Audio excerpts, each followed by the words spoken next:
Hello everyone, আসসালামু আলাইকুম। শিম্পুস kitchen থেকে আমি শিম্পু।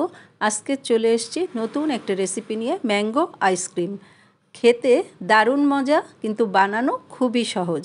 আর আমার এই রেসিপি যদি আপনাদের ভালো লেগে থাকে তবে প্লিজ লাইক, শেয়ার, সাবস্ক্রাইব করতে ভুলবেন না। সবার আগে রেসিপি পেতে বেল বাটনটা অবশ্যই ক্লিক করবেন। তবে চলুন দেখে নেওয়া যাক কীভাবে এই ম্যাঙ্গো আইসক্রিমটা তৈরি করতে হয়। প্রথমে আমি এখানে 2টা আম নিয়েছি। পাশে আঠির পাশে যে আমটা থাকে সেটাও আমি ছাড়িয়ে নিয়েছি। আর এই আমটাকে ভালো করে এখন আমি ব্লেন্ড করে নিব। প্রথমে আমি যেই প্যানটাতে করব সেই প্যানে আমি 1/2 লিটার দুধ নিয়ে নিচ্ছি। আর এই দুধটা নেওয়ার পরে একে একে সব উপকরণগুলো দুধের ভিতরে আমি দিয়ে দিব। প্রথমে আমি দিচ্ছি হচ্ছে মেজারমেন্ট যে চামচ আসছে সেই টেবিল চামচে 3 চামচ চিনি নিচ্ছি। আমটা কিন্তু অনেক মিষ্টি, এই জন্য 3 চামচ নিলাম, আপনারা আপনাদের প্রয়োজন মতো নিয়ে নিতে পারেন। আর এখানে কর্নফ্লাওয়ার নিচ্ছি 2 চামচ। যেই চামচ থাকে মেজারমেন্ট চামচের সেই চামচের 2 চামচ নিচ্ছি। আর আপনারা যদি 4 চামচ মেপে দেন 1 চামচ দিবেন। আর যে আমটা আমি ব্লেন্ড করে রেখেছিলাম সেই আমের পিউরিটা এখন আমি সম্পূর্ণ দিয়ে দিলাম। আর এখন হচ্ছে গুঁড়া দুধ দিব টেবিল চামচের 2 চামচ।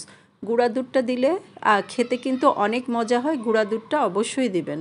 আর গুঁড়া দুধটা দেওয়ার পরে সব উপকরণগুলো একসাথে এখন ভালো করে আমি মিশিয়ে নিব। আর চিনিটা কিন্তু আপনারা আপনাদের পছন্দ মতো কম বেশি অবশ্যই করতে পারেন। এখন ভালোভাবে মিশানো হলে আমি চুলায় দিয়ে দিয়েছি। আর চুলায় দিয়ে এখন অনবরত নাড়াতে হবে, যেহেতু আমি কর্নফ্লাওয়ার দিয়েছি নিচে জমে লেগে যেতে পারে। এই জন্য ভালোভাবে নাড়ায় এটাকে জাল দিয়ে নিতে হবে। একদম ভালো করে কিন্তু একটা বলক চলে আসছে। বলক চলে আসলে আমি এটাকে এখন বন্ধ করে দিব। বন্ধ করে এটা আমি এখন একটা ডিশে নিয়ে এটা একদম যখন ঠান্ডা হয়ে যাবে আমি ডিপ ফ্রিজে আধা ঘন্টার জন্য আমি রেখে দিব। ভালো করে বলক চলে এসছে, এটাকে আমি ঢেলে এখন ঠান্ডা করে নিব। ঠান্ডা করে ডিপ ফ্রিজ আধা ঘন্টার জন্য রেখে দিব। আধা ঘন্টা পরে আমি ফিরে আসছি।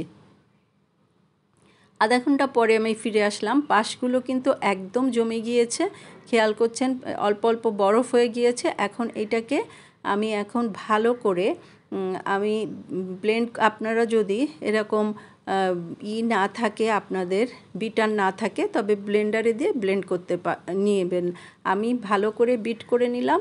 আর এখন একটা আইসক্রিমের একটা বোল নিয়ে এখানে আমি ট্রান্সপারেন্ট যেই ফয়েল পেপারগুলো আছে সেই পেপারগুলো আমি দিয়ে দিলাম। যেহেতু আমি এইটাকে একদম কেকের মতো করে কাটবো সেইটা চিন্তা করে আমি এই পেপারটা দিয়েছি। আপনারা যদি মনে করেন এমনি আপনারা আইসক্রিমের কোনো বাটিতে বসাবেন সেটাও বসাতে পারেন, এরকম পেপার দিতে হবে এমন কোনো কথা নাই।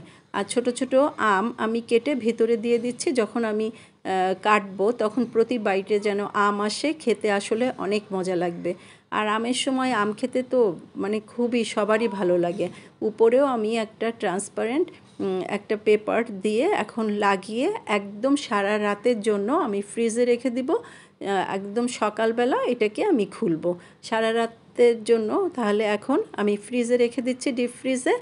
আর সকাল হলে তারপরে আমি ফিরে আসছি আইসক্রিমটা কেমন হয়েছে দেখানোর জন্য। সকাল হয়েছে, এখন আমি আপনাদের দেখানোর জন্য চলে আসলাম। ভালোভাবে কিন্তু আইসক্রিমটা সুন্দরভাবে জমে গিয়েছে। আর যেহেতু আমি আইসক্রিমটা কেকের মতো কাটবো প্রথমেই বলেছি, সেই জন্যই এই পেপারটা দিয়েছি। নাহলে কিন্তু এই পেপারটা না দিলেও হবে। আর সুন্দরভাবে এই যে আইসক্রিমটা কিন্তু উঠে এসছে। এখন যে পেপারগুলো আমি দিয়েছিলাম সেগুলো সব খুলে ফেলবো। আর খুলে এই আইসক্রিমটাকে এখন আমি কেটে দেখাচ্ছি। আর আপনারা আমার এই ভিডিওটা যে যেখান থেকে দেখছেন সবাইকে অজস্র ধন্যবাদ। আমার বিশ্বাস আপনারা এইভাবে এখন যেহেতু আমের সময় এরকম ম্যাঙ্গো আইসক্রিমটা করে খেয়ে দেখবেন, সবারই ভালো লাগবে। আমি কিন্তু আগেও একটা আইসক্রিম দিয়েছিলাম, আপনারা অনেকেই বলেছেন আইসক্রিমটা মজা হয়েছে। আমার বিশ্বাস এই আইসক্রিমটাও আপনাদের ভালো লাগবে। আর এইভাবে আমি কেটে সার্ভ করব। আপনারা যদি মনে করেন এইভাবে কাটবেন না, আপনারা আপনাদের পছন্দ মতো কেটে নিতে পারেন। আর সবাইকে অজস্র অজস্র ধন্যবাদ যারা আমাকে সাবস্ক্রাইব করেছেন। আর যারা এখনও সাবস্ক্রাইব করেননি প্লিজ আমাকে একটু সাবস্ক্রাইব করে আমার পাশে থাকবেন। আল্লাহ হাফেজ।